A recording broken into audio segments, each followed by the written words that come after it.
man-made creations? Then surely you would agree that the most godlike among us now is either you or myself. You're a paltry excuse for one. Man cloaks himself in knowledge and power taken from others and mistakes himself an idol. You are just one of many who litter the pages of our history. Yes, correct. And even with all the technological advancements we've seen, your story is quite common. History itself will determine my divine status. Once the whole universe is one with the Scorpium, we shall be omnipotent. We shall become God. Well, it'll be impossible for you to become one, since we're here to make sure that never happens. The universe needs not such a deity. If there is anything divine in this world, it is but the flame of life inside of all of us. Mortal life has always feared the unknown. A fear of the divine is only natural. Yet fear you will not find in us, nor a thought spared for the desecration you speak of. No god saved me. My salvation is owed to the Scorpion, who gave me this form. They are nestled beside my own soul in this mortal shell. Try as you may, you can never replace them. We're not going to get anywhere arguing about this. Are we, Bohld'or? At last, a sentiment I find agreement with. As mortals, we stand more powerful than the god you claim to be. Princess Leticia, it is precisely that fiery spirit of yours which Scorpium so desperately needs. Join me, my new daughter. Detecting incoming attack.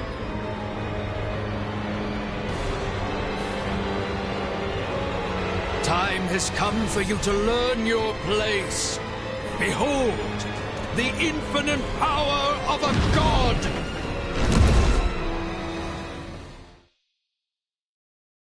The Scorpium way is to seek the evolution of all life through integration.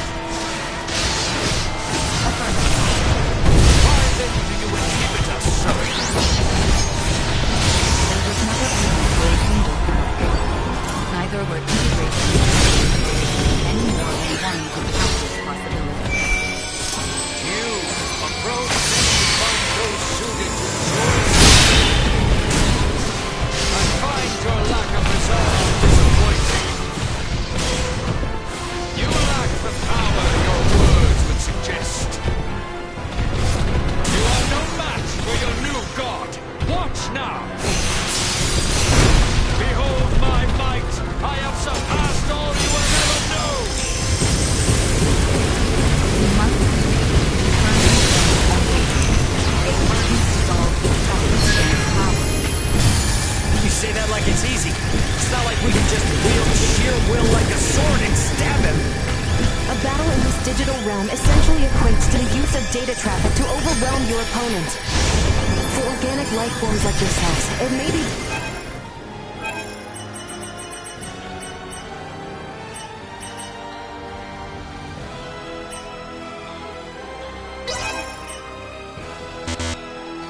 best to think of this as what you call willpower or resolve. Mind against mind. Heart against heart.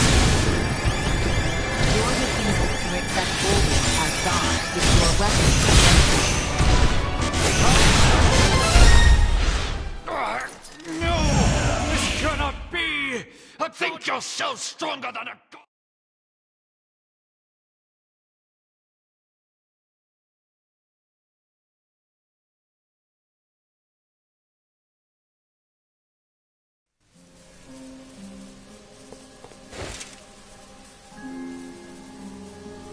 Preposterous! What could you lowly mortals ever hope to do?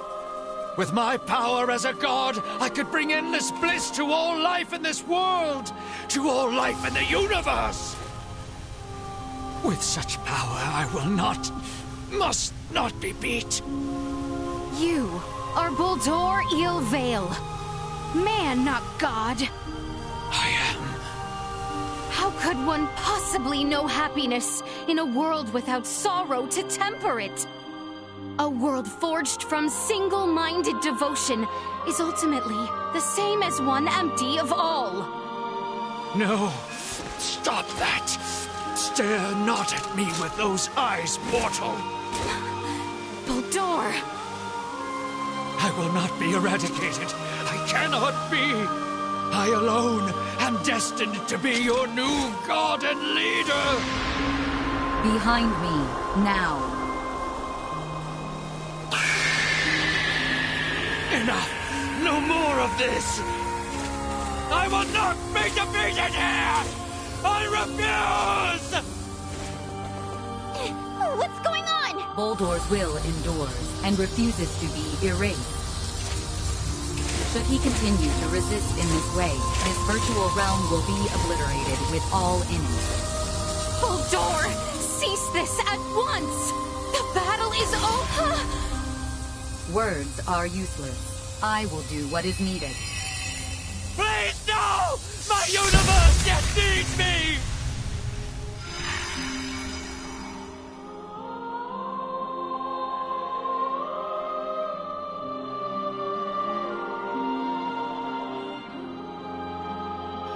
Here we part. What? No! I am unable to maintain your consciousness in this space any longer. With what power I have left, I will see you returned safely. But what's gonna happen to you? You possess the potential to both understand the Scorpium and guide them to an enlightened future. Through you, may the seeds of all evolutionary paths for life be sown. I place my faith in you. Understood. Rest assured. Ray, at your side, I found faith in the future coexistence between Scorpium and organic life. I thank you. Duma! No!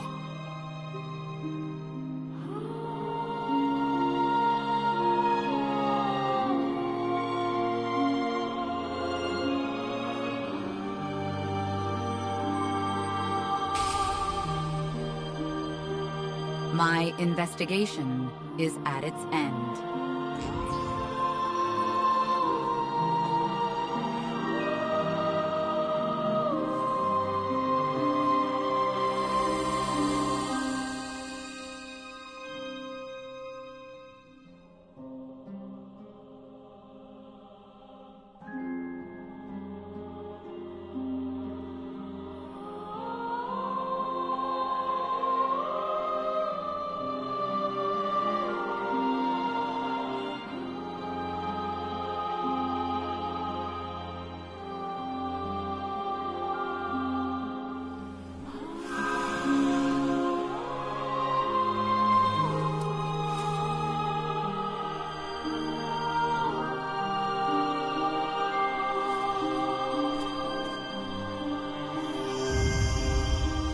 Is it all over now?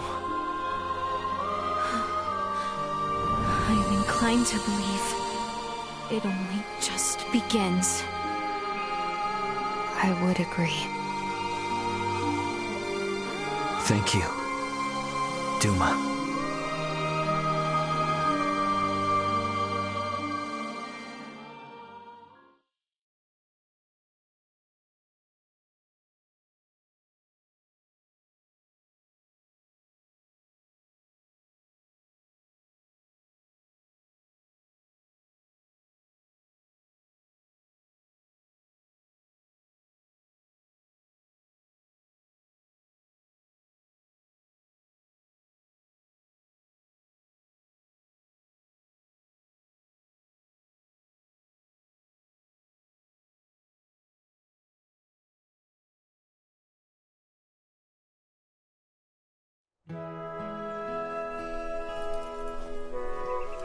We are to be a protectorate, then? Yes. As I mentioned before, Aster 4's prolonged contact with more advanced civilizations categorized it as a protectorate of the Pangalactic Federation. Are we to be subjected to surveillance by an ambassador? No, nothing quite as direct as that. Aster will remain under observation to prevent any unnecessary interaction with advanced civilizations until it reaches a certain threshold. Pretty imperious, aren't you? Was that not where the Federation's faults originally lie? Guess some things are hard to change. And though it might not exactly be compensation, all of you, who have been subject to intense intervention, now have the option to travel to any Federation system to live or study. Studying on a different planet. I must say, I don't hate the thought. Right? Agreed. But I must refuse. I vowed to attend to tasks on this planet using mine own strength. I've had lesson enough as to the consequences of progression that was acquired through the power of others. That's true. If I studied medical science at such an advanced level, I'm pretty sure I could save lives all across the universe. But first and foremost, I want to treat the suffering people of this world with my own hands and using our own techniques. Our journey into the stars must be one born of our own volition. Only then will we find ourselves on equal ground with you and yours. I see. You know, you're probably right. Does the Underdeveloped Planet Preservation Pact restrict us from assembling together like this? Is this the last time we'll ever see one another? Well, I can't speak for Marielle, but Elena and I aren't bound by Federation laws. We can come and go whenever we want. Vey'l will play a critical role in the Federation's investigation of the Scorpium for sure.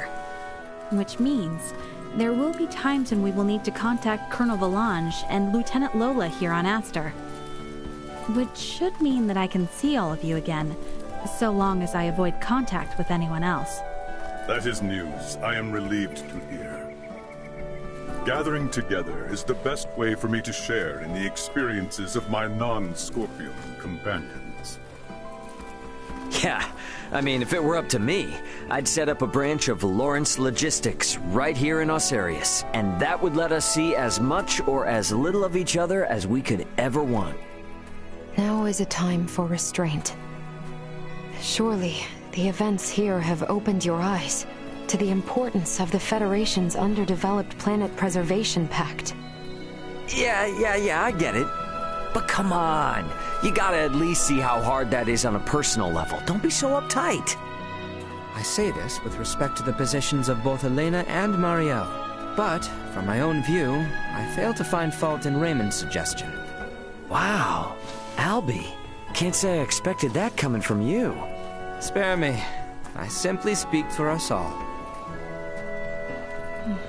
I wonder if my ancestors also felt the same way long ago.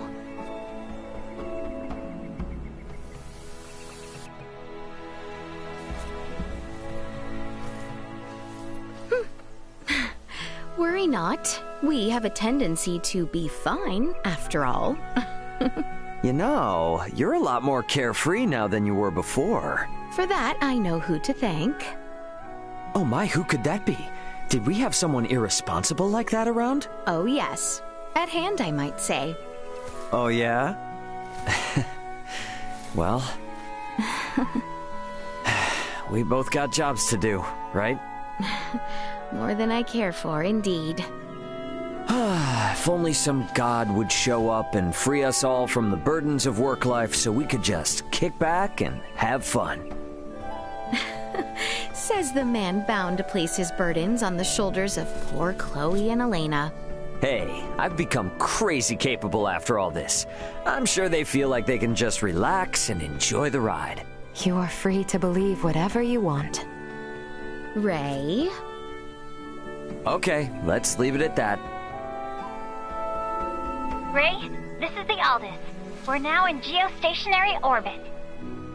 Copy that.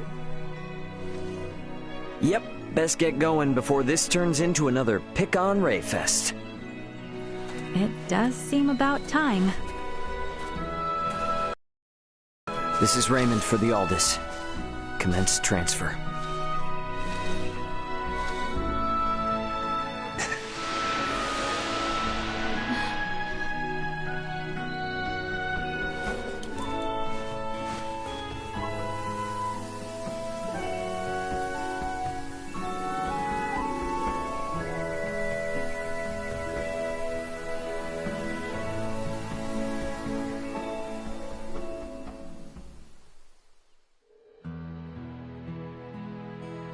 (583). An unprecedented crisis for the Pan-Galactic Federation was resolved with the cooperation of the planets Vey'l and Aster IV. However, the corruption which plagued the highest levels of Federation leadership continues to leave its mark on the organization. Amidst growing calls from Federation captains, my grandfather, Emerson T. Kenny, was assigned as interim commander of the Federation fleet.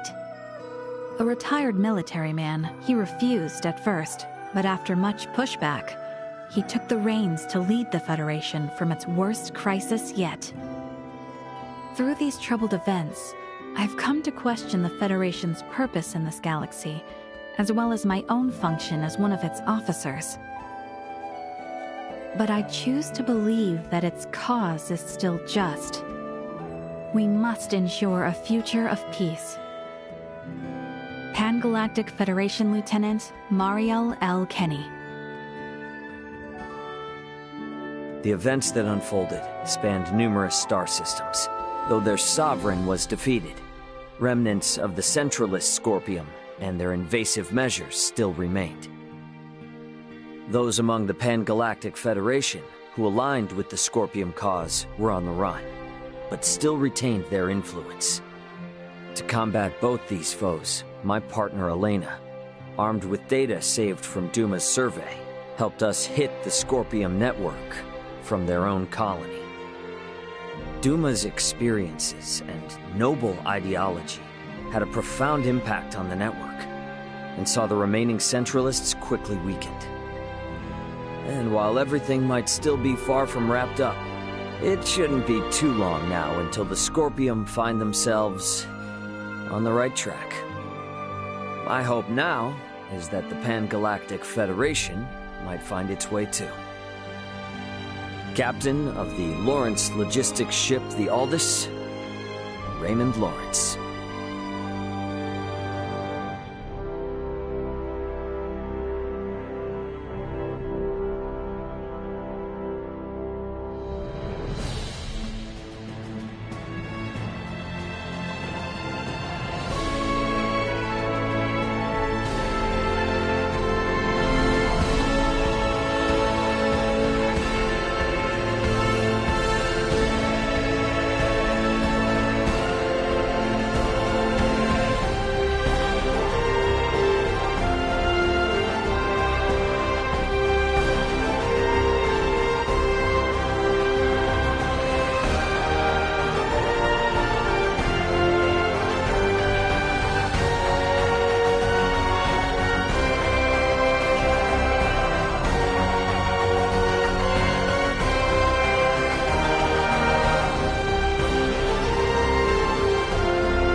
Yeah, sorry for the holdup.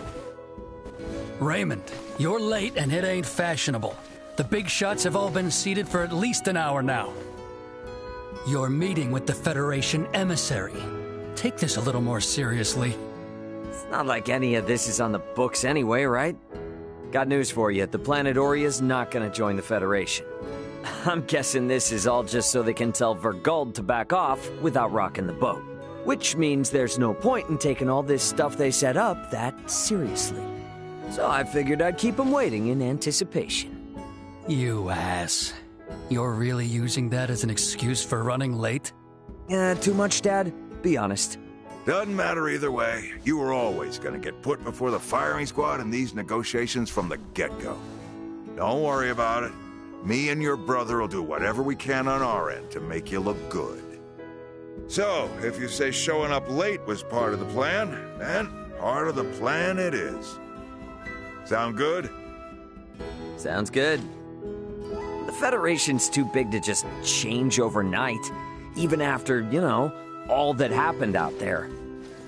But I'd say this has made it plain and clear that they ain't in charge of the universe.